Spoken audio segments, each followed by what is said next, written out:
You don't have to, anybody. Oh. Sign, give me that. Mic test for LPB. Mic test for LPB. 1, 2, 3, 4, 5.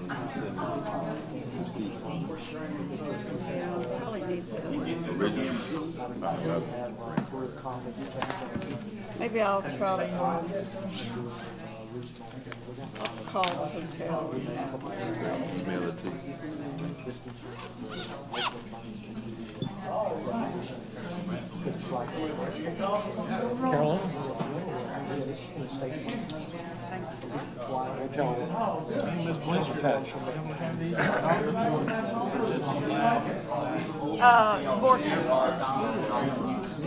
Press it. Dorothy.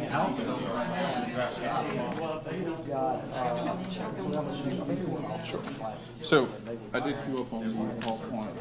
So you go to, just go to the, I'm sorry? Yeah. And it's kind of a, Carolyn, Dr. Strickland. we're learning a bunch of things as we go along. But the files here, that has everything in it. And then next time we're gonna split them out by committee, so it's much easier to see. So that's all Where do the, I go? I'm sorry. Did Dr. Klein go away? Kind of miss a little meeting, though. Okay, I'll definitely get to it. I'm glad he's working. So that's kind of why I kind of queued up on the, so it's the same document that you have, but it also has all the presentations and everything that we gave yesterday. Okay. Okay. Go into files. When you'll finish with him, Yes, sir. start with me, Sure. kick it off. So we do have both, this is the PowerPoint that's actually on screen too, but if you want to see the meeting document, it's the agenda and everything. It's in one file though, so.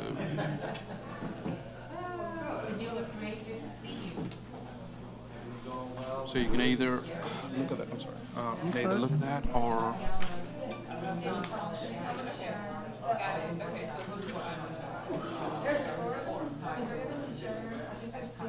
there's the PowerPoint. Where's Jay Seal today? See, now where are the meeting documents? So Are if you they go hit What, here? at home? on, so that's the on the other side, the home button. Which is Yeah, this? yeah, that's what. Got it. And then if you go to files, which is the meeting documents. I see. But unfortunately, I mean, this is kind of one of our, things that I'm learning as we go along. Is I think we're going to split all the documents. It's in one document right now. Close now, huh? Yeah. And especially Check and this see where time, he is. we have like a ton of other documents along Right. with it too. Got But it. I think next time we're going to split it by committee, so it's easier Yes. to see what it is. Yeah. But we'll do that. Now, on my iPad, will it be broken out by committee? Yeah, if you go to My iPad. the Yeah. director's desk, it- Director's desk.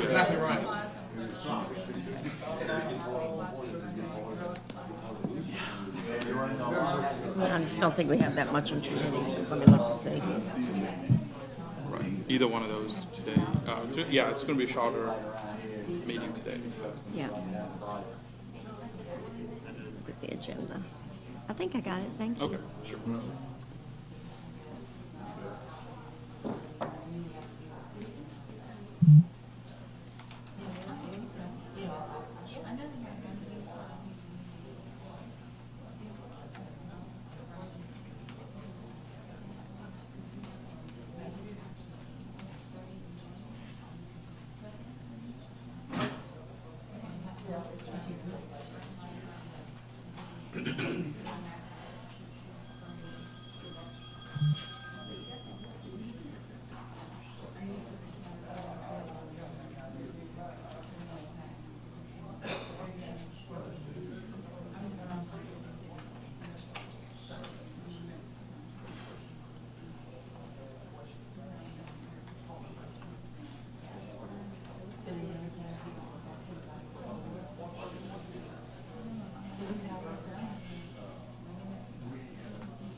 how do you? Oh,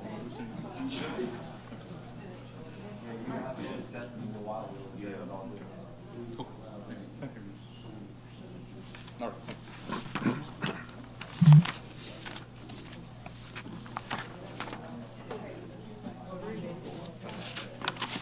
Quorum? Where are all our people? I didn't see that this morning. Well, I just talked to them. Scorsese. I'll hook you up something.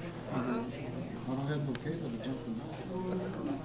But Jared is here, I can get Jared to jump in. But you see it's still at the hotel?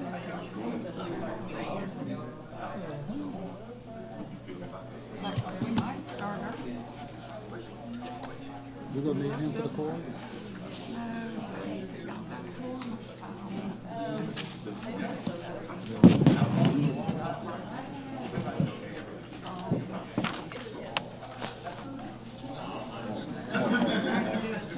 Great this morning. I got a 3-second cup of coffee. Life is good, man. It doesn't happen every day.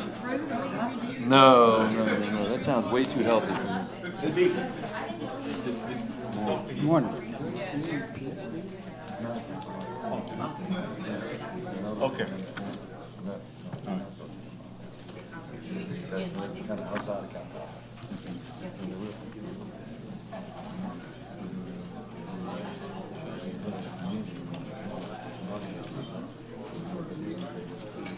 Maybe let's set some up for Matt.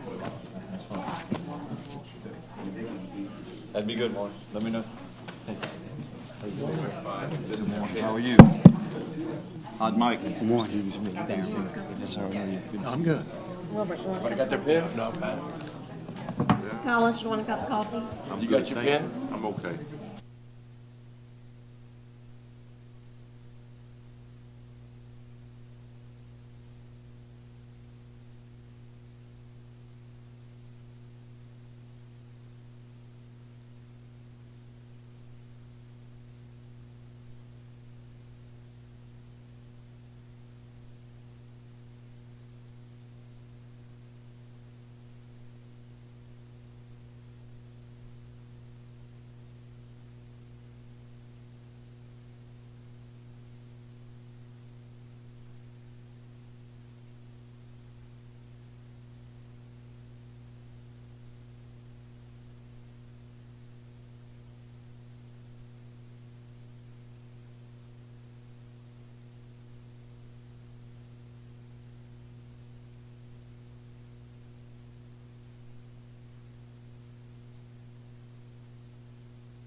Welcome to Thibodeau and to Nichols State University.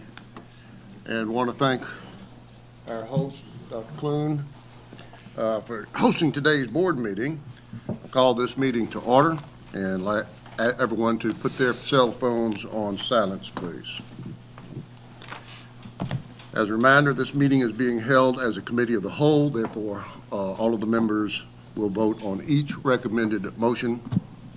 As to our systems colleagues, you can vote on those matters that would ordinarily come before the committees that you would be sitting on. We now have a roll call vote, a roll call for determining whether we have a quorum. Thank you. Regent Adley. Here? Regent Chabert. Here. Regent David. Here. Regent Ewing is absent. Regent Kenny is absent. Regent Levy. Here. Regent Lipsey is absent. Regent Markle is absent. Regent McDonald. Here. Regent Meyer. Present. Regent Perez is absent. Regent Pryor. Here. Regent Seal is on his way. Regent Temple. Here. Regent Tennyson. Present. Regent Wyatt is absent. LCTCS representative. LSU representative. Southern representative. UL system representative. Present. We do have a quorum of the board, sir. Thank you very much. We have the opportunity to go around the state periodically to visit our institutions, and Dr. Reed was here starting on Monday and had an opportunity to do her campus tour and the capital outlay discussion. And now, Dr. Clune, we'd like to congratulate you and your staff for being noted as, quote, a hidden gem, end of quote, by a national college ranking site called College Raptor. That's pretty nice. It is a hidden gem.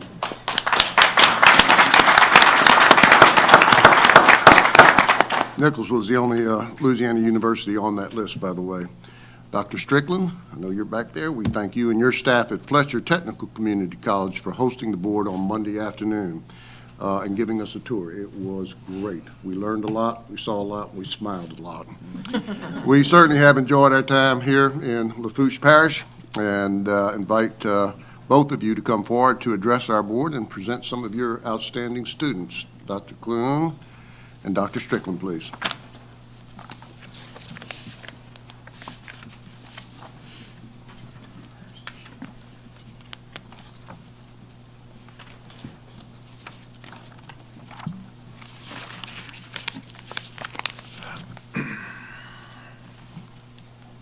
Good morning. Good morning. Good morning.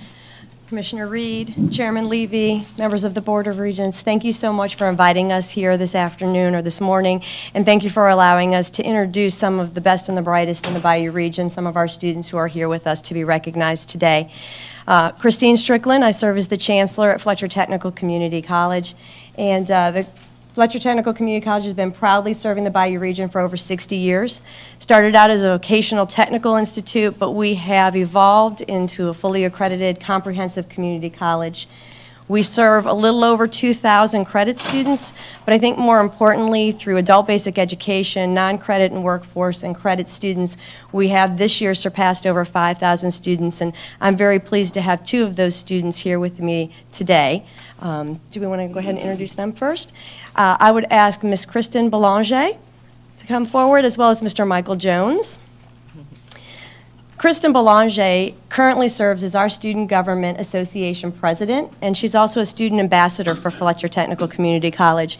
She's been actively involved during her time with us, and she is a double major in accounting and office systems. Kristen is also, just this past May, been elected as the president for the Council of Student Body Presidents for the state of Louisiana, and we're very proud of her for that accomplishment.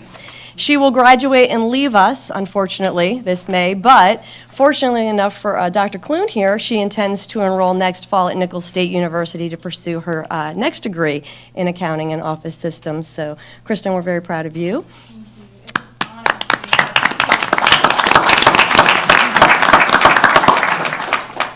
It's an honor to be Fletcher's SGA president and also an honor to be the voice of 200,000 students here in Louisiana. So thank you. Thank you, Kristen. And Mr. Michael Jones is with us as well.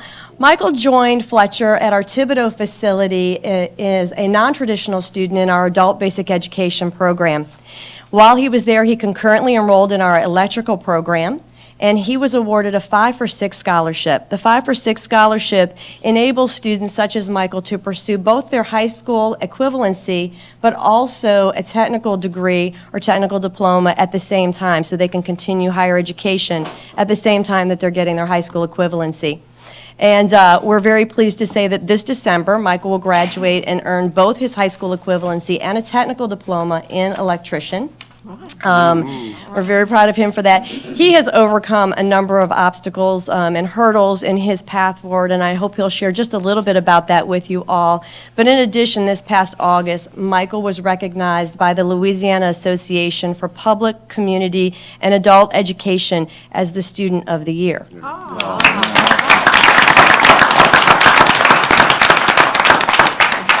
Michael, would you like to say a few words? Yes, ma'am. Thank you so much, Dr. Good morning, everyone. Good morning. Good morning. I'd like to first start off by saying that Lord is good. Yes, all the time. Thank you for waking me up this morning. I thank you for his wonderful blessing that he bestowed upon me. And with that being said, God has made a 360 turn in my life. I wasn't always on the right path, so I have something that I can hold on to now. It's called education. And I'm trying to rob education for what all is worth. No pistol now. Just metaphorically speaking that I want the knowledge and all that comes with it to obtain a better life, to be a provider, to do what God has already ordained for man to do. Take care of his family and his household. I just want a simple life like that. I tried the other way doesn't work. And I'm just grateful for the relationship that I have with all the people that are so supportive of me. I have a dream team. I have my teacher, Miss Angela Gingerelli at Fletcher and Thibodeau, that takes her time with me. She goes over every subject with me.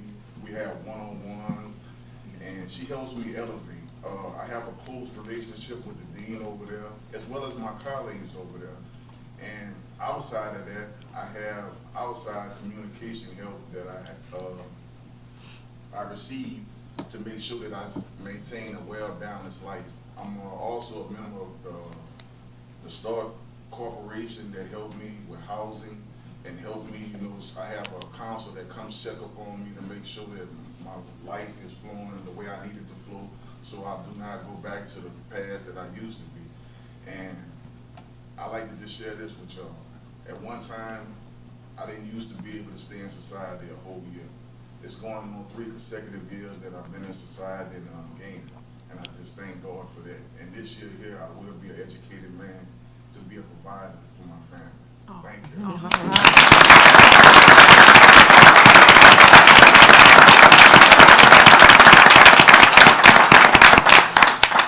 I have to ask Mr. Schaubert how to pronounce some of these names, but I got Jones.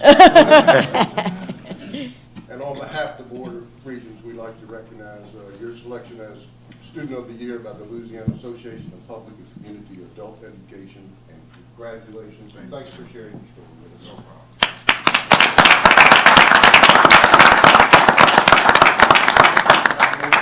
For you, we would certainly like to recognize you for your service as chair of the Council of Student Body Presidents. Congratulations from the Board of Regents. Thank you for your service.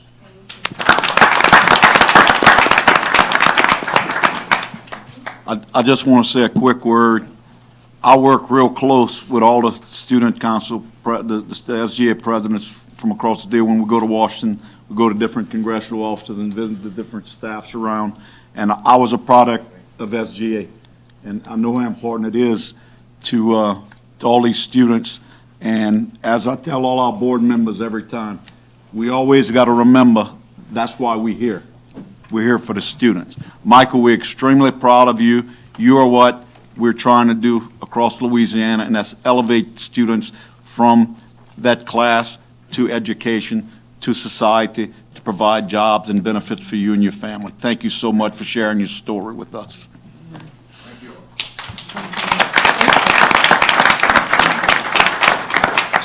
So, Mr. Chair, if I may, I'd like to add something before President Clune starts. Again, particularly Michael's story, which I've had the benefit of hearing a couple times in the last probably 30 days, right, Chancellor?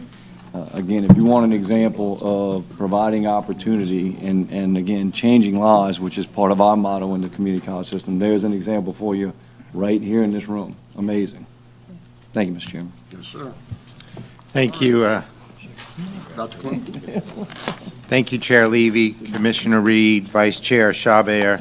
I just want to say, sitting up here with Dr. Christine Strickland, I would press you to find two individuals, Chancellor and President, that has a closer working relationship than we do. She's a tremendous partner in this region. We work together on a number of boards and projects. She's a friend as well as a colleague, and I think you're going to see great things out of this region, because I think you have someone in Dr. Strickland who has a heart in the right place and recognizes it's about the student. So we are very happy to have her here. Sort of shame that she could go by memory and say all that. Had to get all this written out. But today I would like to recognize some of the amazing students who make Nichols State such a great place to call home. There are just a few of the shining examples of what it's like to have Colonel Pride. First, I would like to recognize Mei Feng Lee, if you'd come up, from our Chef John False Culinary Institute. May is a senior from Columbus, Ohio. We do recruit students from around the country to come to John Falls, who attended the Institute Paul Bocuse in France. We're the only American school in that alliance with Paul Bocuse, as part of the Worldwide Alliance program. She was also invited to work at the Masters Golf Tournament in Augusta, Georgia, and the Quaker Ridge Country Club in Scarsdale, New York. Mei Feng Lee.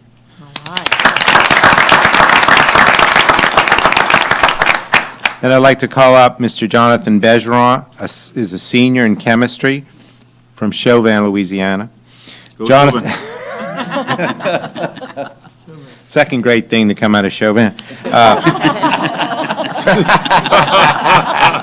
What was the first? Jonathan, Narby. there's a number of great things coming out of Chauvin. Jonathan recently scored in the highest percentiles in the U.S. on the MCAT, with a score in the 99th percentile overall and the 100th percentile in the chemistry portion. Mr. Jonathan Bergeron.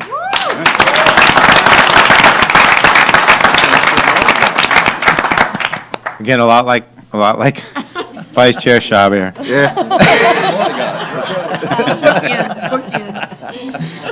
Finally, we have this group of amazing young women from the Nichols Society for Human Resource Management. Taylor Boudouin, a senior human resource management major from Hanville. Olivia Leger, a senior human resource management major from Destrehan, and Paige Thomas, a senior human resource management major from Gonzales. All are part of our state championship team in the Louisiana Human Resource Case Competition. In fact, the Nichols team has only competed in this event for 3 years and have won the state title all 3 times.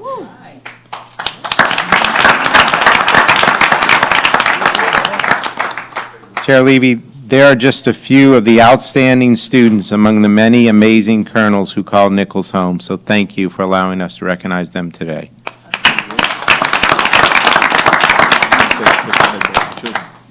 We also have certificates for you, with birthdays to make all of them. There it is. This is in recognition of your service and scholastic achievement from the Board of Regents. Congratulations to you.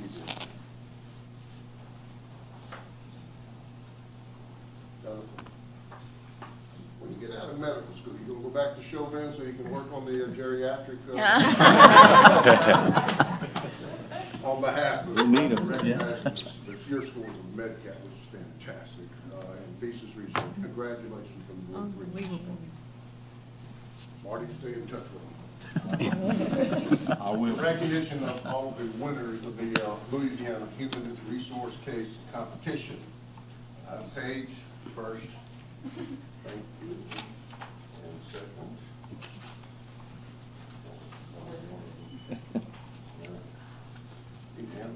Olivia Langley. Thank you. Congratulations. me to Taylor. Thank you. Congratulations to all of you.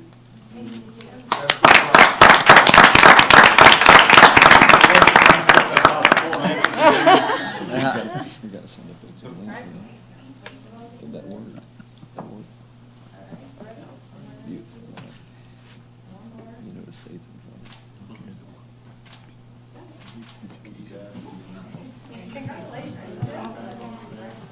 Your dad, your grandpa, he knows.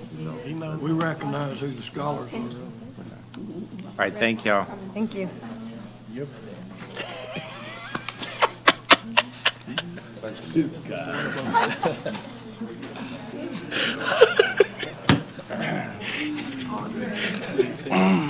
We're gonna get kicked out of the meeting. They never have this corner together. The space is out. Did you pass it? Did you take it? How'd you do in chemistry, Mr. Chabert? I didn't get to make it to that building either. Next to the library. All right, ladies and gentlemen, I'd like to have the record reflect that Mr. Blossom has joined us as representative of the LSU Board of Supervisors. Thank you, Jay. Thank you. I apologize for my tardiness, but my GPS brought me to the president's office, and they were kind enough to drive me over here, so, but. All right, we now move on to the public comments. Carolyn, are anyone signed up to make public comments? No, sir. Hearing none, we'll move to the agenda item, approval of the minutes from September 26, 2018. Do we have a second? Second. Is there any objection? The motion passes. I'd again like to thank the two institutions, Fletcher and Nichols, for serving such gracious hosts for our board meeting and board retreat, and fantastic dinner last night. Board members, it has been a bunch of great work over the last few days. We've had our retreat both at Fletcher and here. We've heard data, we've understand the challenges, and we recognize the opportunities. We are committed to this work. I'd like to thank each of you again for your time and for your service, your input, and certainly to the commissioner and the staff for the hard work that you guys have done to get this thing ready and executed so well. The Board of Regents sets a clear roadmap for us, the state, and for all of higher education to follow in the months and years ahead. Post-secondary education is reinvestment ready. That means we are looking to have great reinvestment from the state. We have now outlined the pathways to achieve our goal in talent development in Louisiana that will hopefully lead our students, our state, and others out of poverty and into prosperity. Again, great job and participation from all of the Board of Regents.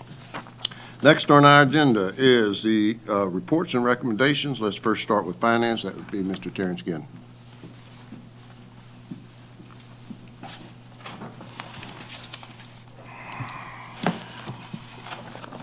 Good morning, Mr. Ginn. Good morning, and thank you, Chairman and members. The first item, or the only item on the agenda for the Finance Committee is the preliminary funding formula and budget request for 2019 to 2020. This budget request, as you know, is required by the legislature to be submitted to them no later than November 15th of each year. So this year's budget request, under the direction of Dr. Reed, is focused on affordability and reinvestment. As you know, over the years, higher education has seen decreases of $740 million, coupled with mandated cost. At the same time, tuition has increased by 107%. The average in-state tuition and fees at a four-year public institution is 16.5% of a family's income. In Louisiana, it's 19.4% of a family's income. For African-American families, it's 31.7%, and for Hispanic families, it's 27.6% of the family's income to fund higher education. Studies consistently show that Louisiana ranks low for attainment and also affordability. If we're going to reach our attainment vision, we must make sure that education is affordable for all of our students. So this year's budget request is $172 million. 120 of that request is affordability. $60.4 million is for a buy-down of tuition and fees by 10%. if implemented across higher education institutions. What that means is we're not looking to reduce tuition backwards, but going forward, if we were to receive a commitment from the legislature and the governor and it's enacted, then we would, in exchange for that, not increase tuition. That is the main piece of the affordability package. $34 million is to increase Go grants for our institutions according to their current packaging policy. Excuse me. We know that right now Go grants are funded at $28.6 million. We've, for the first time in many years, had an increase of $2 million. Go grants was funded at $26 million for over a decade, so we were very happy in the current year to receive an increase of $2 million. $34 million would fund the program again at each institution's funding packaging level, and that would fully fund the program according to that. $12 million is for faculty pay raises. As you know, that is a very, very important to our four system presidents. When we were putting together this package, the commissioner met with each of the system presidents, and I met with my counterparts. And we know that in order to remain competitive and to keep our best and brightest faculty here, we need to make them competitive, keep them competitive with their counterparts in the other states. $11.4 million is for TOPS to cover the increased student projections and administrative costs associated with that for the loss for program. And finally, $2.5 million for open source documents for e-textbooks that have a direct price reduction for students with the cost of textbooks increasing annually. The reinvestment side of the package is $52 million with $32 million to be increased, to increase outcomes in our outcomes-based funding formula. This would increase outcomes by 5 percentage points for the next fiscal year. $10 million for an innovations fund. As you know, if we want to seed innovation and become and remain on the competitive edge for research, we must make sure that we have funds in our innovations fund for our institutions. Also, these dollars will go towards making sure that our institutions remain accredited and receive the accreditation support that they need from from the Board of Regents. And the other $10 million is for the specialized institutions, for the Health Science Centers, Pennington, and the Ag Centers, and also Pennington. Last but not least, for the current year, there is a budget surplus. That surplus is right now estimated to be $300 million. We know that we have some constitutional requirements of that $300 million, which leaves about $195 million remaining. Of that $195 million, we're asking for $65 million to be allocated to higher education for deferred maintenance, because we know that we have a $1.7 billion backlog for deferred maintenance. So that will take our request to $1.186 billion for the ensuing fiscal year. And senior staff recommends that the board approve the State General Fund operating budget request for all of higher education. I would like to make sure that I also explain to you that this is a departure point. This is the starting of the budget process. The RAC will meet in December, and we look forward to having ongoing discussions with the Division of Administration. And as other requests are realized and as additional revenue is realized, we may amend that to request dollars in accordance to what's available and what is needed. So we'd like the opportunity to make technical adjustments to the request at such time. So moved. You've heard the funding recommendation request. We have a motion for approval. Do we have a second? Second. We have a second. Now we're open for discussion. Do we have any questions? Stevie, do you have questions? I have a question about the Go grants. So, Yes, sir. as you mentioned, the funding level for Go grants was about 29 million in the current fiscal year. Current fiscal year. Do you have any information about how many students were served with that? How many folks, how many grant recipients we had? Does anybody know that? We have that information. We can get that for you. Matthew, do you have that handy? Yeah. I don't know if somebody, I mean, again, it doesn't even. If not, we can certainly provide it to you. Well, again, I was looking for a number right now. If we don't have it right now, I understand that. I mean, be frank, for the community technical college system, we love it. We need that. I mean, the two students that you saw earlier, particularly Michael, needs that. Okay, he's not in a position where he can pay the tuition even at our Thibodeau campus, which is probably one of the most affordable tuitions in this state, right? The old Votech school in Thibodeau has got to be one of the lowest tuitions in any institution that this board has supervisory authority over, okay? So, but even that, Michael had trouble paying the tuition. So Go grants, I mean, amen, right? More of that. Well, you know, the governor and the legislature increased the Go grants by $2 million, which Yep. was a big percentage Yep. compared to what it had been in the past. And the LCTCS also has a pilot, so I do know Yep. that they are working to make sure that Go grants are available to as many students as possible. Last year, 24,000 students That's great. served by Go Grants. That is great. We're not a rich state. Everybody around this board knows that. So that's good. We need it. Thank you. Thank you, You Mr. have a Chairman. question? Yeah. Do you have a question? I just had, Charlie? Terrence, when is this presented to the Division of Administration? So we're gonna, if it's approved today, it's due to them by November 15th, but we usually submit it to them as soon as possible. So when I get back to Baton Rouge, this letter will go on to the Division of Administration, and we also copy the governor and the legislature. So today, If we were to want to make any revisions in the next month, 2 months, so forth, when is sort of the drop dead date before the governor? so this is the last time the board will meet before the deadline, because the board does not meet in the month of November, and this is due to them by no later than November 15th. So this is the last time the board will have an opportunity to weigh in. However, as I mentioned earlier, this is a departure point, and we will have the opportunity as time moves on to make adjustments to the request as we know more about additional revenue and additional needs during the session. Thank you. Other questions of Mr. Gann?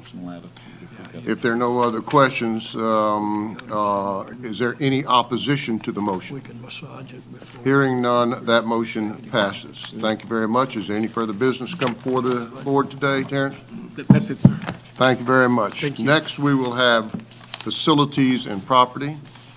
Mr. Herron, would you please begin with item number 1? All right. Good morning. Item number 1 consists of the consent agenda. We've approved 7 small capital projects since our last meeting and 1 third-party project, as you can see here. And if there are no questions about any projects on the consent agenda, we recommend approval. Any questions? Do we have a motion to approve the consent agenda items? So moved, Mr. Chairman. And do we have a second? Second. Is there any discussion? Hearing none, that motion passes. We're now to item 2, consent agenda third-party projects. Well, that was contained in the previous motion, Okay. both of them. The next item is the annual capital outlay budget recommendation that's due November 1st. Capital outlay follows an annual cycle, and just for the benefit of the newer board members, each year from August through about this time, we do capital outlay visits to the institutions. At the same time, the management boards are approving their system-wide requests that are prioritized and then submitted to us, which we prioritize among all 4 systems. That list is then approved today. It's submitted to the Division of Administration Facility Planning by November 1st each year. Between November and February, the Division of Facility Planning formulate House Bill 2, which is the annual capital outlay bill. During April to June period, that's the legislative session. The bill is finalized then during the legislative hearings. Staff attend these hearings and work in conjunction with facility planning and the division to ensure that projects that are important are included within the bill. During June, July period, the bill is then signed, and the bond commission meets during the months of July and October to award cash lines of credit, which are used to fund the various projects. The focus this year for 1920 remains on deferred maintenance, ADA-type projects, life safety, and renovations. As Terrence mentioned, we have a lot of projects that need work across the state related to infrastructure and mechanical, electrical, HVAC systems. Again, we've been tying capital outlay discussions into the commissioner's tour. We've hit many campuses over the last 2.5 months over this time. The next slide shows a summary. We received 212 requests for funding this year. The projects are broken out by category, and you can see there's the number per category. We have emergency projects, continuing projects, new and self-generated. Emergencies represent projects that they're an emergency situation now, or if something were to fail, it would create an emergency funding situation on a campus. The continuing projects are those that have received a line of credit or some level of funding, whether it's fees or self-generated revenues. and they need the continuation funding for the project to move forward. New projects represent those that are new requests for an institution and have not received any funding as of yet. The majority of that money for 1920 represents planning money for various facilities. And the self-generated projects are those that the institutions are funding themselves via either fees or the issuance of revenue bonds and those type of projects. And if anyone has any questions about the capital outlay request, the recommendation is for the board to approve the 1920 request and allow staff to make any technical changes prior to the November 1st deadline. For example, the project you guys saw this morning related to the library here, that's a priority for Nichols, and we need to adjust our request to reflect that much, as well as any other technical items that may come up between now and the 1st. All right, thank you, Chris. Questions for Chris? No questions, then you have heard the recommendation. Is there a motion to approve this agenda item? So move, Mr. Chairman. Do we have a second? Do I have a second? I have a second from Mr. Temple. Any discussion? No discussion. Any questions? Hearing none, that motion is approved. Thank you very much, Chris. Is there any other business before this committee about facilities and property? Thank you very much. Karen, if you would do now academic and student affairs. Yes, sir. This is just a list of the functions of the Academic Affairs Committee. The first agenda item is the consent agenda that includes 2 reauthorization requests, one from the Center of Entrepreneurship and Information Technology at Louisiana Tech, and one for the Center of Visual and Decision Informatics at University of Louisiana at Lafayette, plus the routine staff reports. And senior staff recommends that the board approve the items on the consent agenda. So move, Mr. Chairman. Second. We have a motion and a second. Is there any discussion? Is there any objection to that motion? Everybody can vote on this motion, members of the UL system, and Stevie, y'all, LSU, all can vote on this one. If there's any questions or matters. Is there any objection? That motion passes. Next, item 2, please. Item 2 is a letter of intent for a Master of Science in Athletic Training at the University of Louisiana at Lafayette. ULL is the third of 3 undergraduate athletic training programs to submit a letter of intent to develop a master's program as is required by the accrediting agency to be done by 2022. In preparation for the new degree or the new requirements, ULL has already begun the teach-out, and prospective athletic training undergraduate students are being directed to one of 3 exercise science concentrations in the kinesiology degree so that they can complete the prerequisite courses for the proposed masters.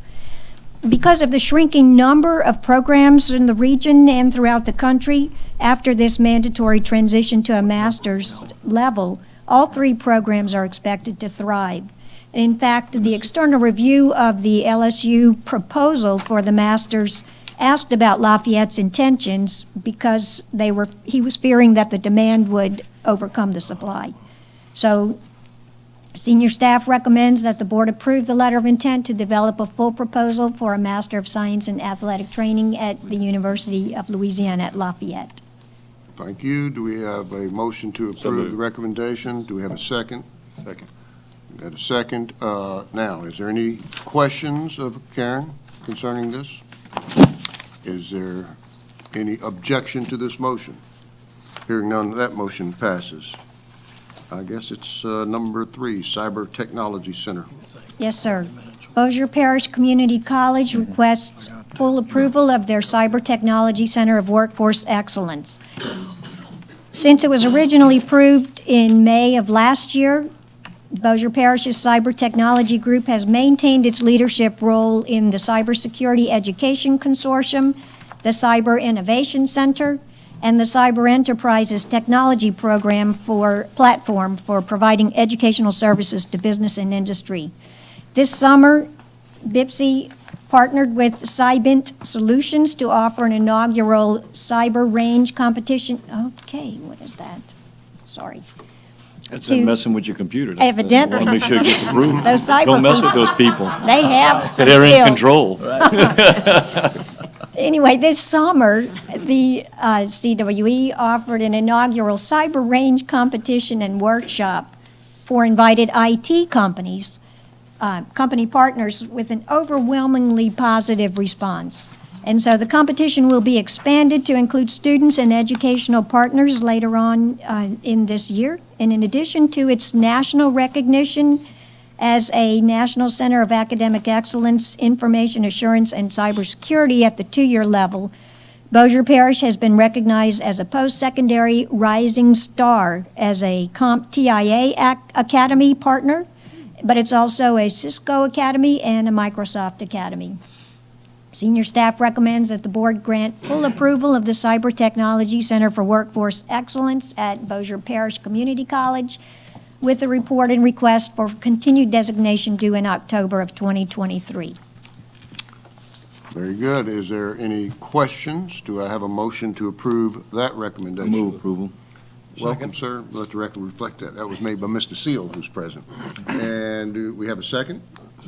And is there any discussion or further questioning of Dr. Denby? The only thing I would add, Mr. Chairman, is if you haven't seen the investment in this type of industry up in Northwest in Bossier, the Cyber Innovation Center is next door to the school up there, and as, again, jokingly, when I ask them what they do, they won't tell me. That's no joke. They are high level in this stuff, particularly in the neighborhood, but the schools are very much Stevie, that supportive. the fact that Bossier Parish Community College, Louisiana Tech, Grambling State University, University of Louisiana Monroe, CenturyTel Industries, and the entire I-20 corridor is on fire with cybersecurity. Right. And this is nothing more important for the national security, nothing more important for this state's high-tech development. Yep. And they are to be congratulated. If there's no further questions or objection, that motion passes. Next item, please. Next item is on academic program planning and review.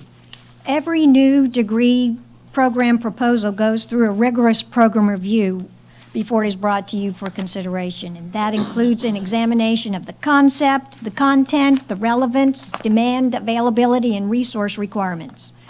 And once it's approved for implementation, the campus submits progress reports until it has reached evidence of viability by the number of enrollments and graduates, and also by its progress towards accreditation. Programs on the statewide curriculum inventory, or the CRIN, are reviewed periodically to assess their continued relevance and to identify possibilities for refocusing campus resources into more productive areas by terminating or consolidating low-producing programs. Mandatory review is triggered by the average number of completers over a 3 to 5 year period. Last year, the viability thresholds were adjusted by this board to differentiate STEM and non-STEM programs. Between 1986 and 2009, there were 3 formal statewide reviews. From 2009 to 2017, there have been 5, since the board changed the frequency to every 2 years. In that time, 1,236 programs were reviewed and 534 were either terminated and removed from the CRIN, many of which were consolidated or absorbed into new or other programs. Also in that time, through separate board actions, 250 new programs were added and 131 were terminated through campus requests or board action. The CRIN is fluid and responsive to the needs of the community. But after 5 rounds of biennial statewide reviews, campuses and staff are seeing diminished returns in the value of the workload that we all share. The 2-year cycle is too frequent for any changes in the curriculum or marketing or student support to make a noticeable impact on program productivity. So we discussed the program review schedule and process with chief academic officers after the Formula Summit in September, and received a very positive response to the idea of both changing the schedule of low completer reviews and to introducing an academic planning component. With the provost input, we would like to develop a new academic planning and review process to support campus-level program review and to initiate discussion on program development that faculty, departments, and institutions might be thinking of pursuing over the next year or the next couple of years. We believe it would help us to know what's coming and to recommend opportunities for collaboration across campus and system lines. We also believe it could help us become transformational partners rather than being surprised when Systems Forward program ideas that have already gone to the system board so that we could be part of the process earlier on. Whoops. And so senior staff recommends that the scheduled 2018-19 statewide academic program low completer review be postponed while staff work to develop and propose a new academic planning and review process to support strategic planning for program development, which we will present to you before the end of this 2018-19 academic year. Let's have the motion first with I'll move. Vice Chair's motion, second by Mr. Tennyson. Now let's have questions of Karen. Well, this is going to be quite the change. Yeah. Yes, sir. Some of the members know, older members know, we have for every 2 years gone in and trying to find all the programs that have insufficient numbers of students to justify their continuation.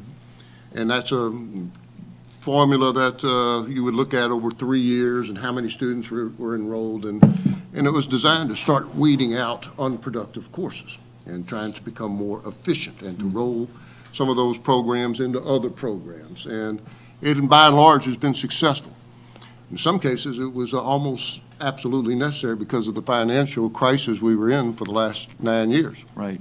And so, as we can now look back and think that we have really done a scrubbing of our inventory of courses at every institution in the state, the suggestion is that we now approach it a little bit more thoroughly, a little bit wider, to not only look at low completers. Sometimes you have low completers because the program is brand new, and it takes a while to build up the number of students and to sell the program.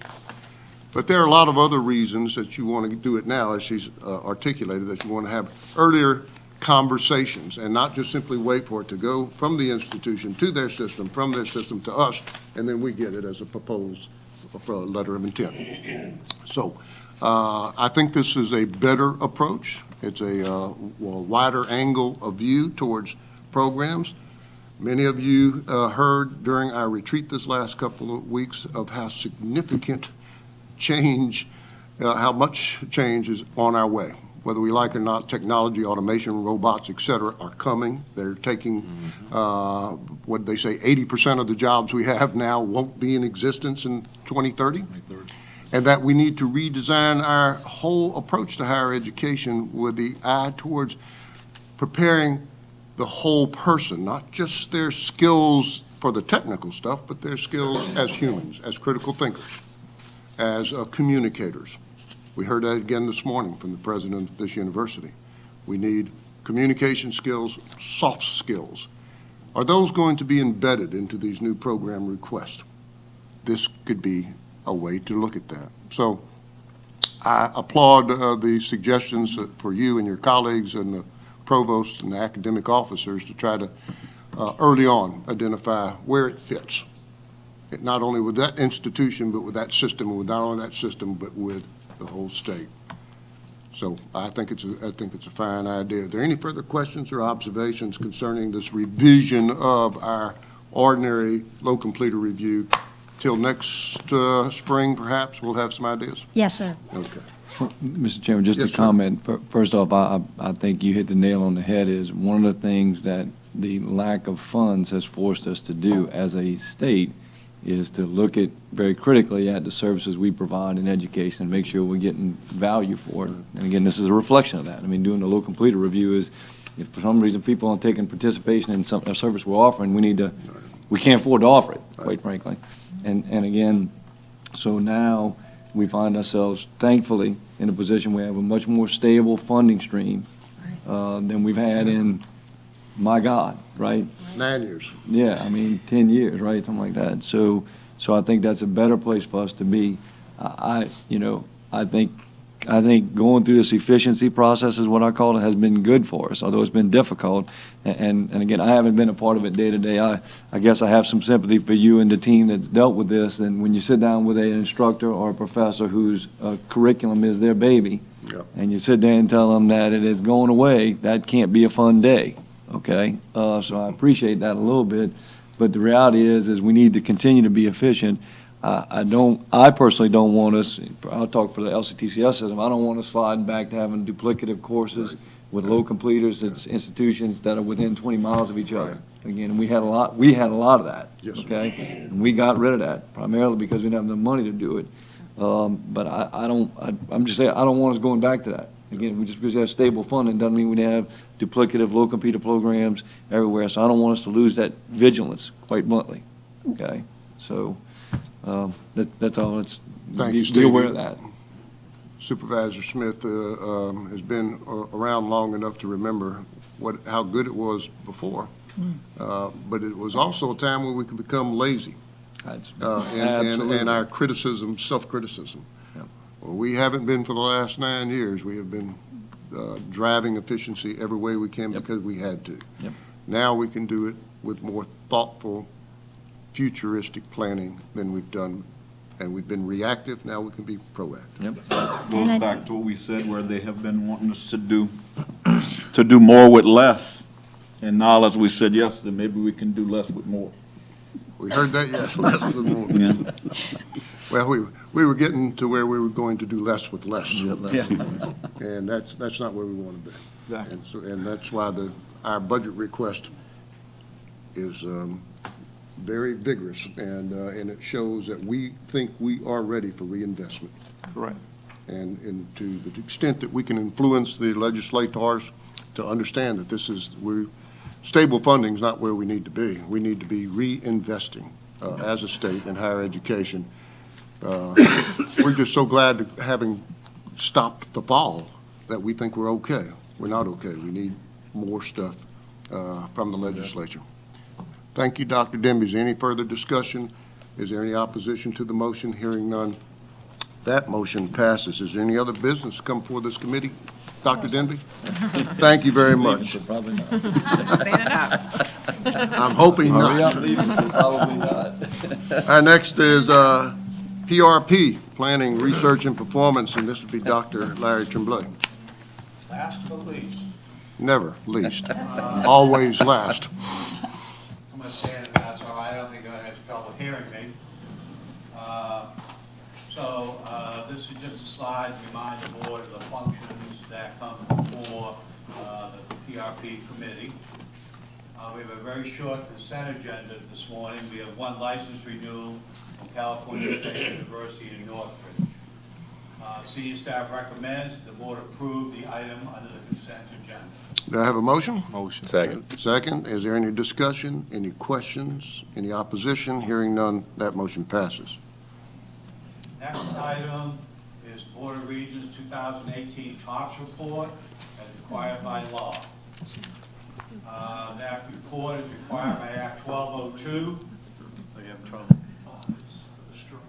Okay.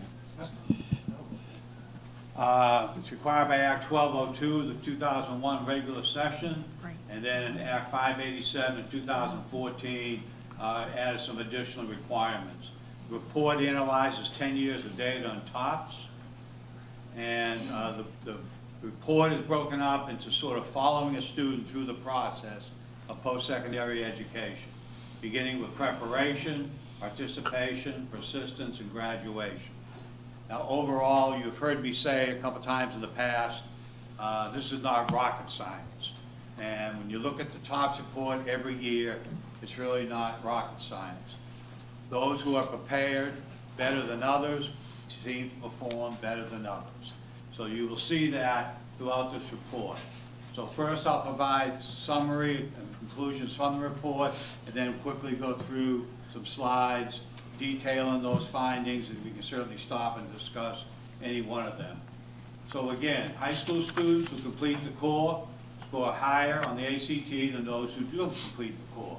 The ACT measures what you've learned. If you've taken the core, you've learned those core subjects that you will be measured in the ACT. So those who complete the core, 20.7. Those who do not, 16.1. In terms of eligibility and in receiving TOPS, we range roughly 88 to 90% of students deemed eligible accept the TOPS and enroll in our public and private colleges and universities. Others, although they're eligible, they choose to go out of state or not start higher education. And then also the ACT composite score for all TOPS recipients over the last 10 years was 24, and the high school GPA was 3.35. Now, to get your basic TOPS opportunity requires a 20 and requires a core GPA of 2.50. So you can see overall they exceed that by quite a bit, and those are primarily by students who are eligible for the performance and the honors award. They have higher ACT and core GPA requirements. The majority of the TOPS recipients are white, approximately 3/4, female, approximately 60%. African Americans have increased by 45% over a 10-year period, although there's been a recent decrease, and I'll show you that in one of the following tables.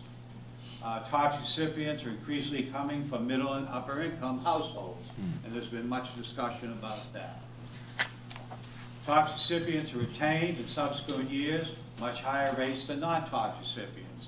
So those in TOPS are better prepared, they possibly have more aid going into higher ed, probably have to work less, and so they're retained at higher rates. A large majority of TOPS recipients who lose the award, they lose it because not being able to maintain those 24 hours. The other way you lose it is for GPA, but as you probably know, if you lose it for GPA, you are suspended, you are not eliminated. You can earn it back. Once you lose it for hours, game's over. TOPS recipients graduate on time at twice the rate of non-TOPS recipients. So 35% and 17%. 150% of time, TOPS recipients graduate at over 60%, and non-TOPS recipients 35%. In Louisiana, it's invested approximately $2.9 billion and has graduated over 165,000 TOPS recipients. So these are just some of the tables backing up those conclusions. I'll go through them very quickly. You will see this table shows that those who take the core perform much better on the ACT than those who do not, and that's been consistent.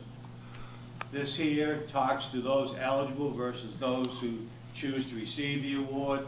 Again, it runs around 88 to 90%. This is the mean ACT and GPA. I told you that it's much higher than the minimum. You will see that. It's always been 24, 25, and the average GPA is now reaching 3.5. This is by race, and as I mentioned, if you look at the African Americans, it was 3,068 for 2 years in a row, and it dropped to 2,845. But you'll see the most current year, it dropped almost for everyone because the total awards went down by 400. So, you know, it's embedded through all of them, but proportionally much higher in the African American recipients. TOPS recipients by gender, again, it's been consistently much higher for females and males, and that mirrors enrollment at our colleges and universities as well. These are first-time recipients. These are honors, these are by parental income, and you will see those earning, let's say, over 100,000. It's been gradually increasing, and so there's been more and more leaning towards middle and upper income families. There was a needs portion of TOPS in the first year, but that was eliminated back in the 90s, and so need is play no role in TOPS eligibility as is currently in terms of persistence. Again, look at the dramatic difference between retention of TOPS students versus retention of non-TOPS students. Dramatically different. You look at 2014, which would be the most recent year would have for the 4 years. By the time you get to the 4th year, 3/4 of the TOPS students are still in school, with roughly half of the non-TOPS students. This is the retention rate by the award level. And I want to spend just a moment on this because if you look at how high the retention is when you go up in the award level, it's always higher for tops versus non-tops, but it's much higher for the honors than the performance and performance than the opportunity. And the reason I want to mention that is, I'll go back, but this is the same information for two-year institutions. Again, those in tops retained a much higher level than non-tops. These are the awards canceled. You see, if you go over to cancel the 24-hour requirement, that's the bulk of them. The GPA is much lower because many students are in it back. Non-continuous enrollment, you get to non-continuous enrollment and cancel due to student resignation. Some of those, if you don't make the 24 hours, you lose tops, you may have resigned as well. So, I mean, some of those are double counts. Again, this is the average ACT and GPA of students who had their award canceled. As you see, they had healthy ACT scores and healthy GPAs. This is the four-year graduation rate, and this is 100% of time. So these are the students who graduate on time. And if you look at tops, this is the four-year institutions. Look at tops, 35%, non-tops 17%. When you up that to 150%, tops goes up to over 60% and 35% for non-tops. This here, yesterday we had a very short discussion about the idea of requiring students to take 30 hours. And we mentioned how if you did that for all tops, it may have a disproportionate impact on low-income and minority students. So we sort of began a discussion of, well, what if we just made, I say we, the legislature have to make the change, if we made it a 30-hour requirement just for honors or honors and performance instead of opportunity. So if we made it for honors, and if you didn't make the 30 hours, it would drop down, you drop down to either the performance or the opportunity, and you'd lose your stipend. So if you have a $7,000 TOPS payment at LSU, for instance, you'd lose $400. So it wouldn't be a dramatic, but it would start changing the culture of TOPS is for 4 years. There's a built-in expectation. If the scholarship's for 4 years, we expect you to graduate in 4 years. Right. Well, look at the four-year graduation rate for honors. Over two-thirds of the honors students on TOPS graduate in 4 years. So two-thirds of them already. So if we assume that all those students took 30 hours, now they may have taken 35 one year and 25 the next, but if we assume they all average 30 hours, then two-thirds of them would already meet that criteria today. So it would be the other third who would be in danger of maybe losing that stipend. 150%, now it's up to 86% for the honors. As you see, obviously the honor students, to get honors, you have to have a higher ACT, a higher GPA, and you have to have a higher GPA to keep it. You are better prepared, so what happens? You graduate at a higher rate. Again, I start off by saying it's really not rocket science. And this is for 2 year. In 2 year, you'll see it's much lower. And this is skewed because this doesn't account for all the students that enter 2-year institution on TOPS and transfer before they graduate with an associate degree. So these numbers, skewed by, does not include all those transfers. Mr. Chairman. Yes. I mean, Yes, sir. I'm actually not officially a member of this committee. Is it But okay you're if I ask a allowed to question? ask questions based on your seniority. Go ahead. I noticed you said earlier that I'd been around for a long time too, Mr. Chairman. I'm not sure how to take that. I guess I'm an elder statesman in some areas. Two things. Can you go back one slide real quick? Sure. So one thing that's, I'm sorry, go back another one. So one thing that struck me in this slide and your previous slide about your honors award recipients, again, my experience has been recently with 2 children is the ones that academically succeed also start out maybe 10 or 12 hours ahead at their institution because they test out of some courses. So that makes achieving this goal easier. You follow what I'm saying? I mean, an incoming freshman has an opportunity to test out of some of the basic courses. Again, I don't know, any of us around the table have had some children that did that recently, but you go in where you don't have to take the first 2 or 3 or 6 hours. So it makes it easy to achieve this goal when you have a high academic performer. And then again, when you go to the 2-year institutions, which are basically your next slide, again, the percentage rate's low, but quite frankly, we don't have a lot of TOPS award recipients in the LCTCS. So 6 people will change this graph considerably, right? I mean, it's just, if you have the basic TOPS award, you're not likely at one of our community or technical college systems. There's some. This does not include TOPS tech. Yeah, right. This is basic TOPS award, right. It's just, that universe is not a large universe, is the only way to put it. So, I'm sorry. And as I said, the students that are on TOPS at the 2-year schools, I suspect many of them are transferring to the 4-year school before they receive the associate. They're picking up some course that they gotta take, a basic English or basic math that they couldn't test out of, and they're doing it at Fletcher, and then they're gonna work over the Nichols the next semester. That's right. That's what's Mr. happening. Chair, Yes, sir. on slide number 47, we kind of went back kind of fast about the income of TOPS Okay, recipients. hold on. I'll get there. And I was looking at the number of 150,000 and above. You could combine the 0 to 35,000, and it'd be about the 0 to 35,000s would be the same as the 150,000s and above. And I know TOPS is the sacred cow of our legislature, even though it's probably not fiscally sound. Do you have the numbers for incomes of 250,000 and $500,000 and those incomes, so we can see, should there be an income cap on people that are receiving TOPS? This information comes off the FAFSA, the free application for federal student aid, and I don't have with me what the breakouts are. That may be the top breakout.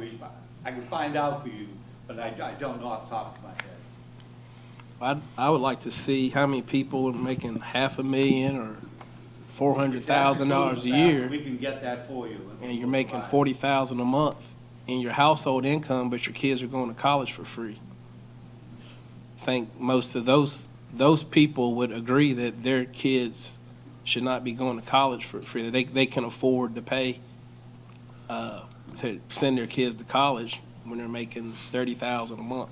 I will tell you the argument I have heard, I'm not endorsing it or contradicting it, is that They earned the it people making $250,000 are paying a lot of taxes.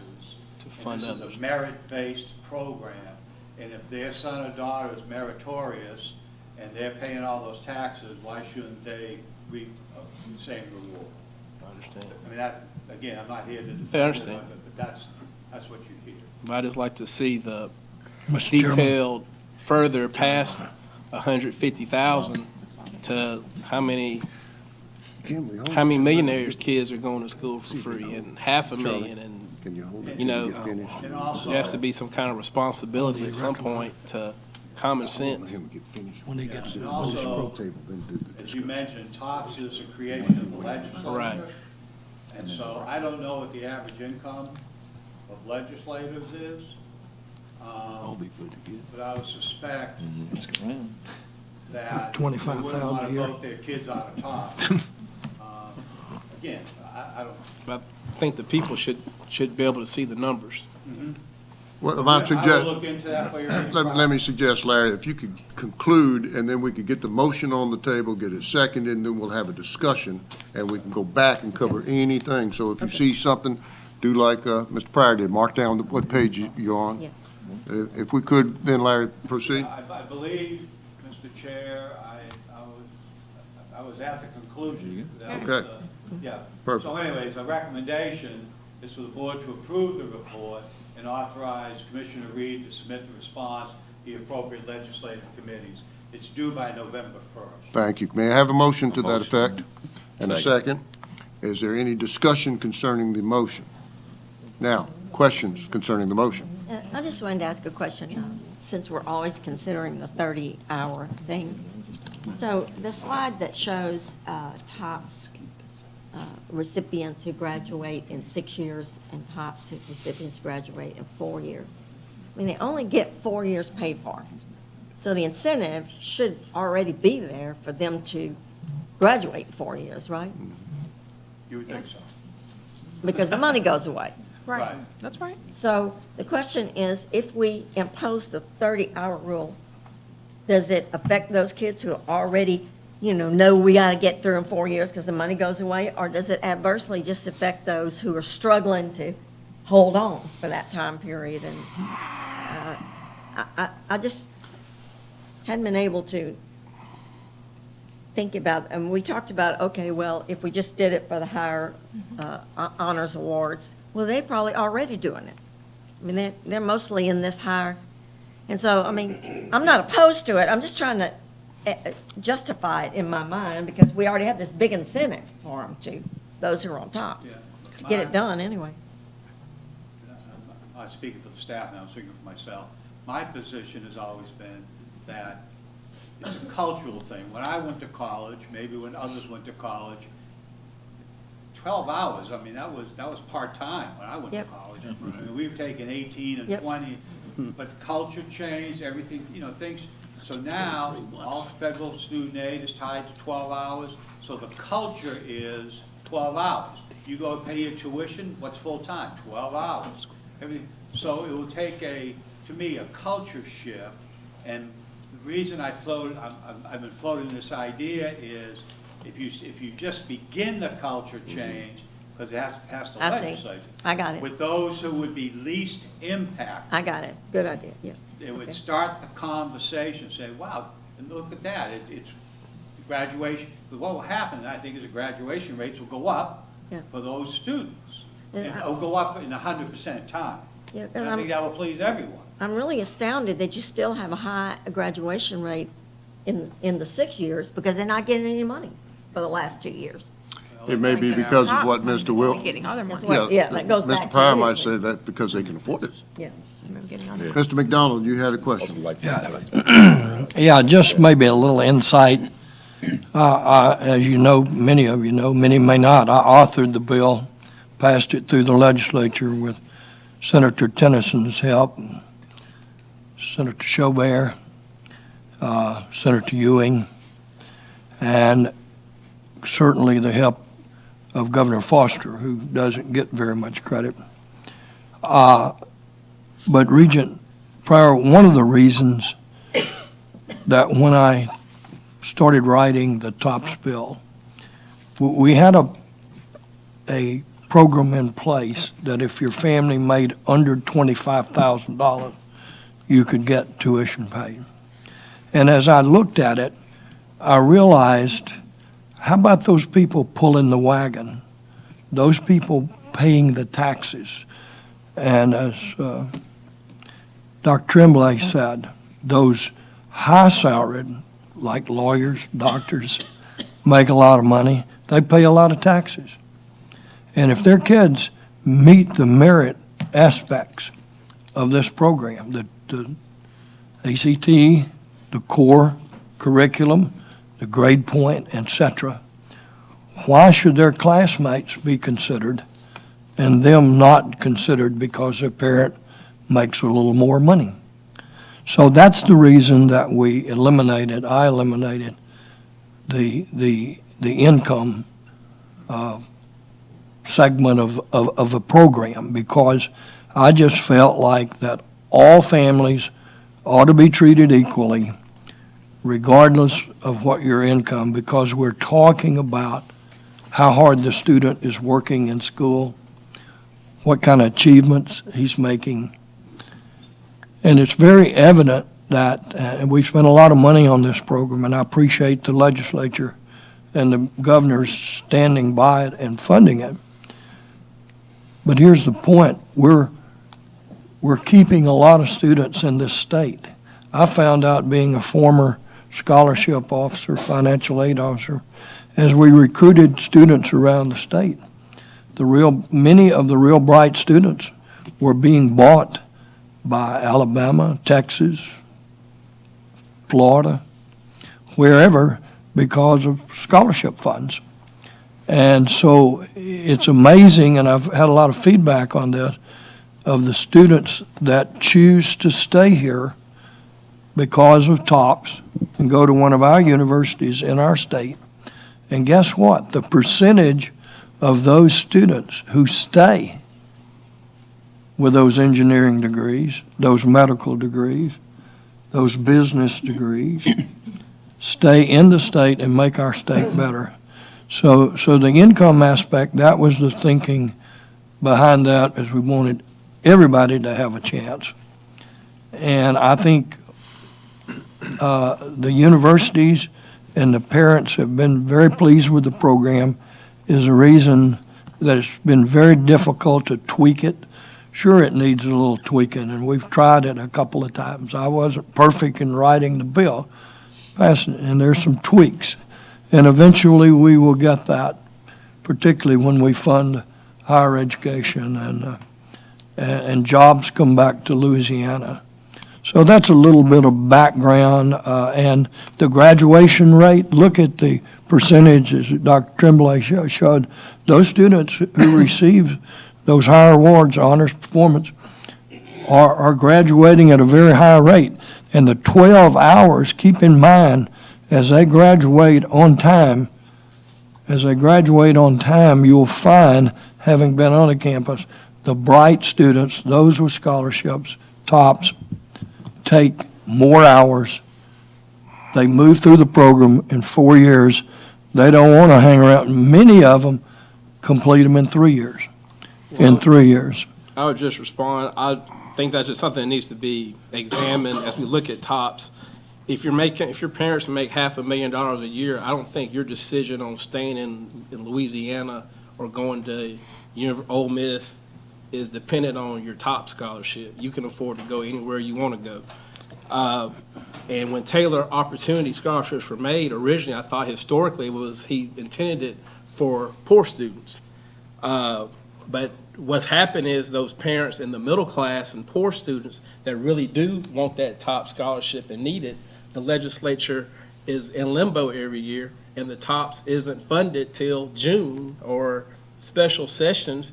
They've already had to make a decision on college, and they're ending up going, like you said, taking their scholarships to University of Arkansas, Ole Miss, Texas, wherever.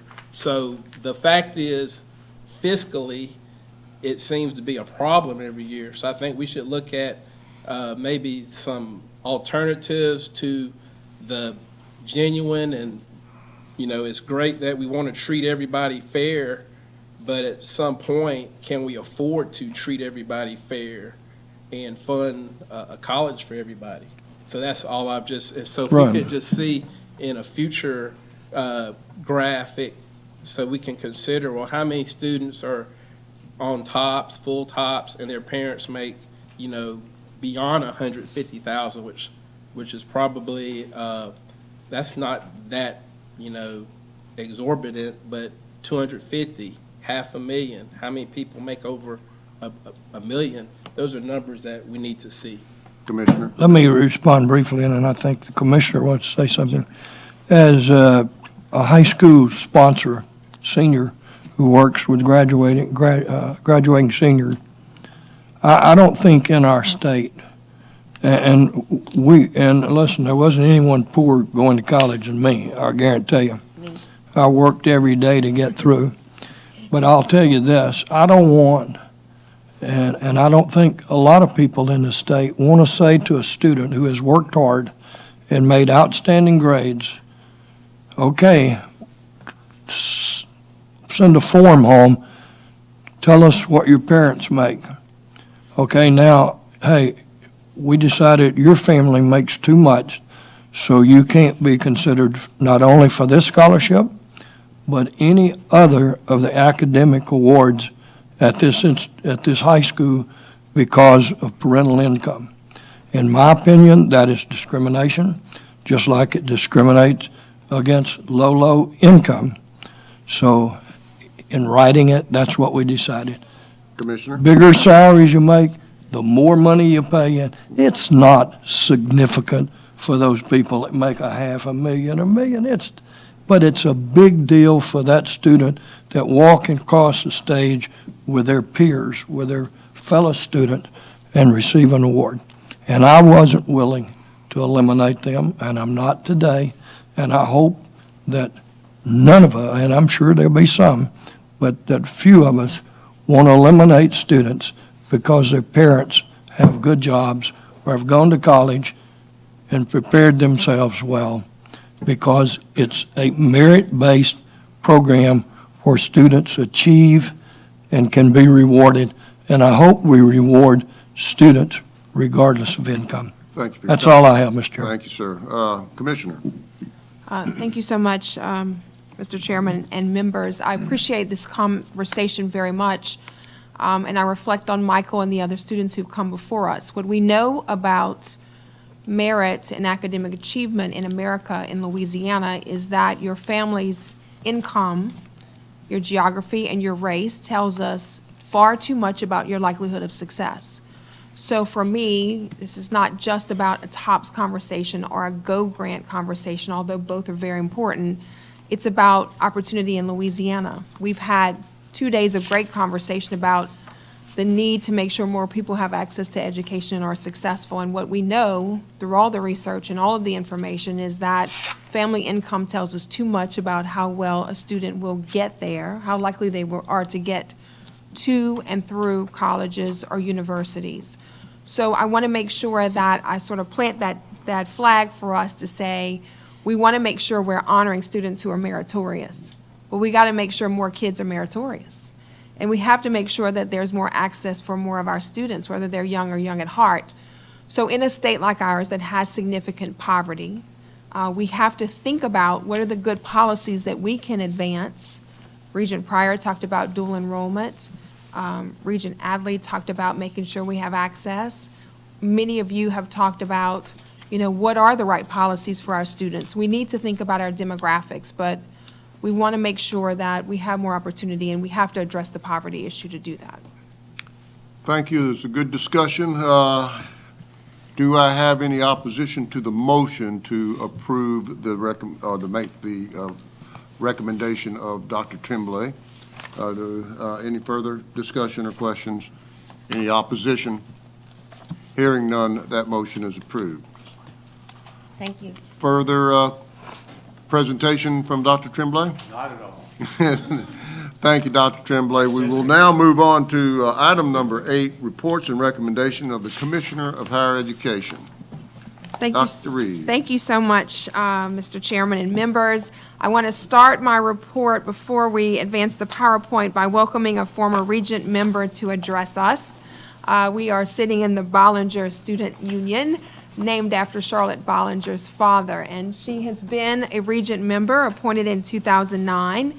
If you move around this campus, you hear her name spoken of with great affinity because she is such an advocate for higher education and for Nichols, and has just been phenomenal in terms of her engagement. And so I was so happy to see you, Charlotte, this morning, and to hear about all of the amazing things you're doing. So thank you for coming and for sharing with us. Thanks, Kim. And so this last discussion, this is why I would love being a regent. I love those kinds of discussions. I understand the authority of regents, and we all so understand what you can and can't do. I guess I'd like to start off by saying welcome to Lafourche Parish, because this is the home of Coach O. Can you get over that? After the Georgia game, I called him Coach Oh My God, Oh, we're having so much fun, huh? The whole country is just rooting for this guy. This is just an amazing story, and amazing story of incentivizing people to do great things, way beyond what we thought they could do. Well, that's kind of what I want to talk about today, because, first of all, Dr. Henderson, thank you so much. For Dr. Clune, thank you. When we were talking about people, I didn't know him, and so I didn't throw my hat toward him, but boy, you were a lot smarter than anybody else, because you couldn't have picked a more fabulous president for this time than Dr. Clune. And I just want to say, this is what I want to talk to you about, something you could think about what we're doing here at Nichols. Dr. Clune asked me about the ballroom, because when Dr. Henderson was walking around right after he was selected to be the new president, he said, "You've got to do something about this ballroom." And Dr. Clune said, "Charlotte, would you help, help spearhead it?" And he gave us like a frame line of time of about 1 month to get the money and to get it started. And, it's kind of a miracle project, to tell you the truth, because on August the 8th, we started tearing down to the studs, taking out the ceilings, and doing new electrical, new sheetrock. This room was really horrible. And I asked all the contractors, can you do it in 1 month? It's kind of like I was thinking I was asking 9 women to have a baby in 1 month, it seemed impossible to me. But it did happen. And so, it's a beautiful thing, and that was funded with a little bit of university money and a lot of private money. So what I want to just talk a little bit about is the gain to the universities and to the kids when we do public-private investing on our campuses. I am all about student fees. If you want to entertain yourself one night, just look up a few of the universities. What is the tuition and what are the fees, and read what those fees are all about. So as y'all talking about making college affordable to kids, if somebody doesn't focus on saying we are focusing on not adding student fees at any of our universities, and here's how we can do it. You can ask the question. When an institution comes before you and says, I would like to do a ballroom, and says, don't worry about it, I have the money, well, you should ask the question, well, how do you have the money? If the money is all about because I'm putting new student fees, not only for that project, but for the maintenance of that project, maybe you ought to question a lot further whether they really need to do that project. I'm very excited to say here at Nichols, not only was the School of Music and the theater redone with a public-private investment, but also we got a $1 million endowment to maintain that whole project. Now, you might not think that's a sexy thing to ask a donor to do. I need you to give me $1 million so I can maintain. People want, they kind of like more about the bricks and mortar. But if you say to them, if you do that, we will not have to add any student fees, and we're looking to get our university with the lowest student fees, and you watch what happens on how we can attract people if you do that. They get that. They love this university and they want it to succeed. And anyway, Dr. Clune also asked me about helping with I knew he was going to do this. I just knew it. I said to him, I like a beginning and an end project, Dr. Clune. And so as soon as this one ended, he goes, well, how about helping us raise some money for the student union refresh? But I want to announce to you today that we have all the money. Oh. All the private money. And after I leave here today, I'm meeting with somebody to begin a maintenance fund for this project. They were going to give some money, and Dr. Clune said, why don't you talk to them about starting the maintenance fund to take care of this room? So every time we do that, then we don't add student fees. Please focus on this. When you focus on things, things can change. Thank you. Thank you. Thank you.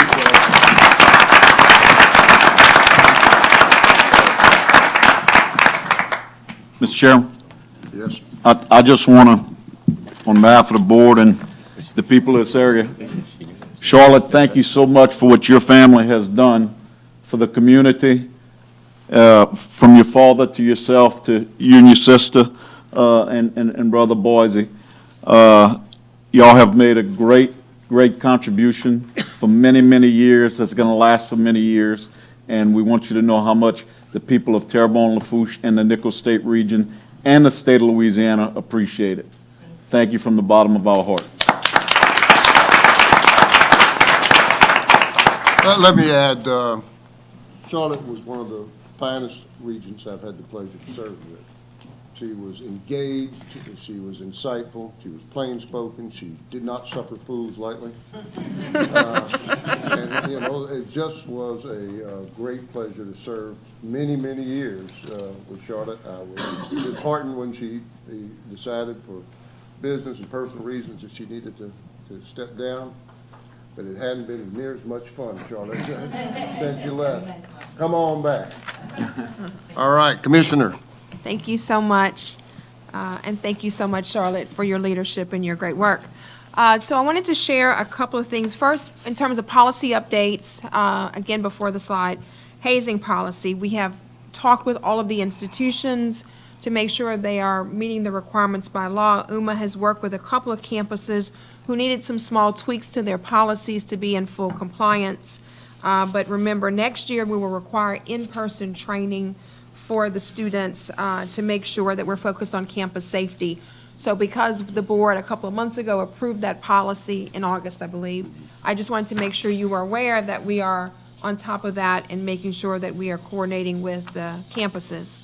A number of reports have been released, I think, that highlight the importance of the focus of our work and the urgency of our work. As you probably have seen, this year's ACT report saw a decline in the ACT score, so we know that we have more work to do there with our students and student achievement, all that we've been talking about today. We also saw a report that was referenced by Terrence about the growth in the amount of family income it takes to pay for college. So to Charlotte Bollinger's point about fees and tuition, we cannot price ourselves out. We have a product to sell, but it has to be affordable for students and relevant for them as well. So I wanted to highlight those items. In terms of activities, to the slides, we celebrated, as Stevie Smith and others know, this amazing celebration of 20 years of the LCTCS system. It's hard to imagine that 20 years has gone by, but amazing work has happened in that system. And I know that the Board of Regents and the governor and so many stakeholders and business leaders helped to make this dream a reality. You see, at the conference in New Orleans, they brought back all of the past presidents of the LCTCS system to sort of talk about what happened behind the curtain in terms of how it was formed and what it has meant and what happened as a result of this. So we know that more than 1 million students have been served, and many employers are very close to the institutions in their communities, and amazing things are happening. So, Stevie, we're so excited to be a part of that celebration of 20 years of the LCTCS. We also, on October 1st, celebrated First Generation Day, an event we created in Louisiana to reinforce the importance of our students understanding that others have walked that path. I had a chance to go home to to Lake Charles, to my hometown, to celebrate with First Generation students, not just because it's my hometown, but because their president is a First Generation graduate. And so we had an amazing activity there. We also had a celebration at UNO. And the previous quote from the student, Hannah, I think says it all about how important it is that students know that people believe in them and support them. And so we thank, you see here how it made her feel comforted and loved that someone she didn't know came to root for her as a first-generation student. So we have to send that message to the students who are walking this journey for the first time, that others have done it and we believe in you and you can do it too.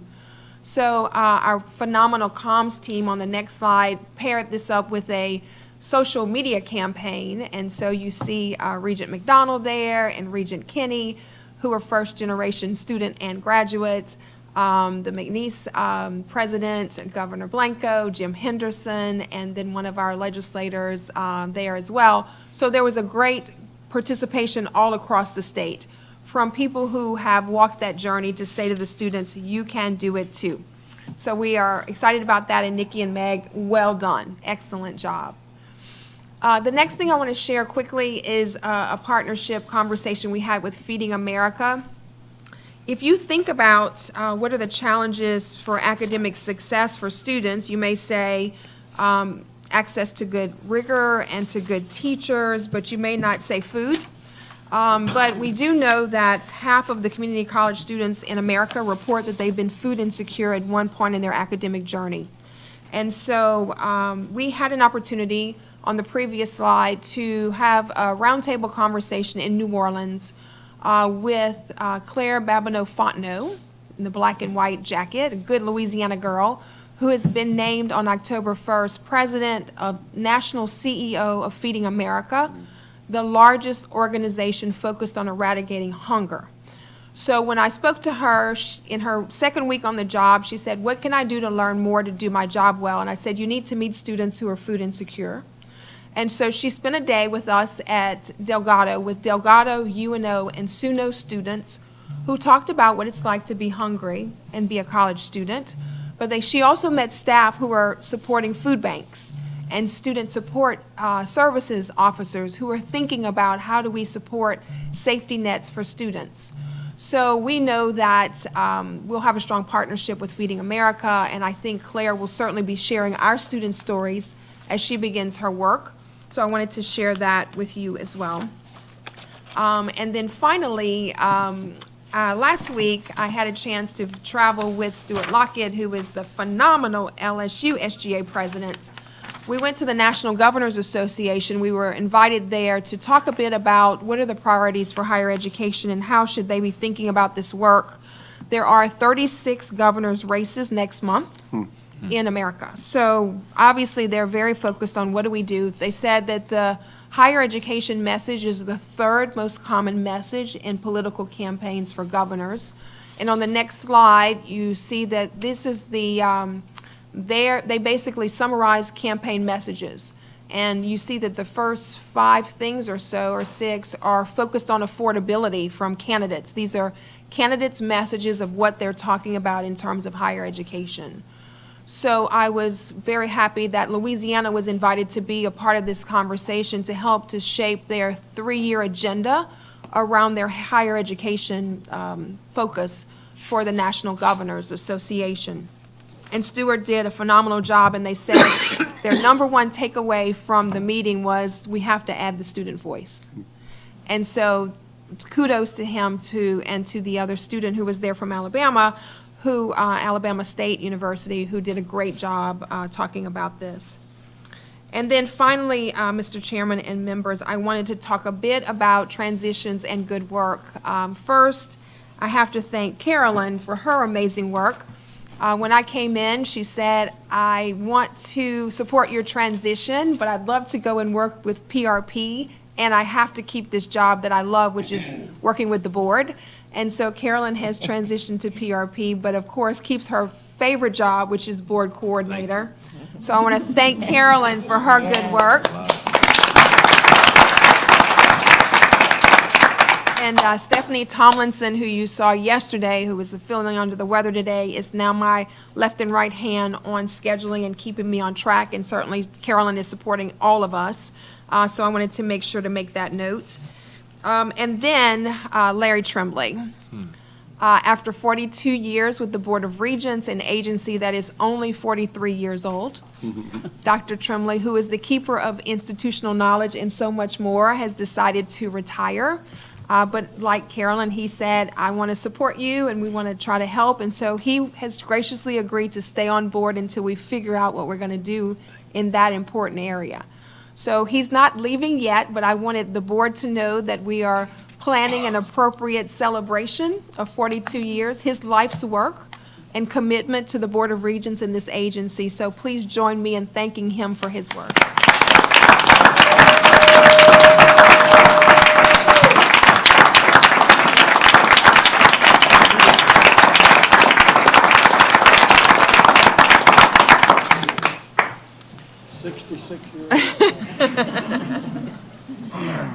And you want to say something? And Marty's reminding me that we lost an important member of our Regents family, Kathy Hoyt. You want to say something about that? Yeah, Kathy Hoyt, when I got appointed to the board, the first person coming down the hall I ran into was Kathy. And I saw her there with her turban, and of course, I lost a grandmother, a mother-in-law, first cousin, breast cancer, and just the look on her face and the journey. And I walked over and gave her a big old hug, and we just kind of clicked from that point forward. And it was a very special thing to me, to every time I walked in that boardroom, was to get her and go hug her and say hi. And what she meant, that no matter where we were at with Miss Carolyn and Karen and everybody, Kathy was there with a big old smile. And it was And ironically, I didn't know how sick she had gotten the last few weeks, and I called her cell phone and left her a big old long message and told her husband at the service that, you know, you're gonna have to listen to this message about how much I love your wife and how much of a contribution she made to this board, not only for the job she did, but the love she gave everybody. And I just wanted to, ironically, this morning I reached in my pocket and her card from her service was in my pocket. I just didn't want to go without saying something about Kathy. She was such a great person for this board for so many years. Thank you. Absolutely. Thank you very much for that, Marty. She was spectacular. Her spirit is unmatched. We are now into other businesses. Do we have any other business to come before the board? If not, let me mention that our nominating committee will meet in December to appoint a new chair, vice chair, secretary, and 4 members to be part of the executive committee. Since we do not meet in November, I am going to appoint the following board members of the nominating committee in preparation for that December meeting. They are Blake David, Jay Seal, Randy Ewan, Darren Meyer, and Claudia Adley. Also, each of you received a copy of the proposed board calendar for 2019. Please look over it. We will have 2 traveling board meetings like this one, and next year, Carolyn's working out the dates and locations, but wanted you to know that we will be engaging with our campuses, on our campuses, with students more in the coming years. Is there a motion to approve the calendar?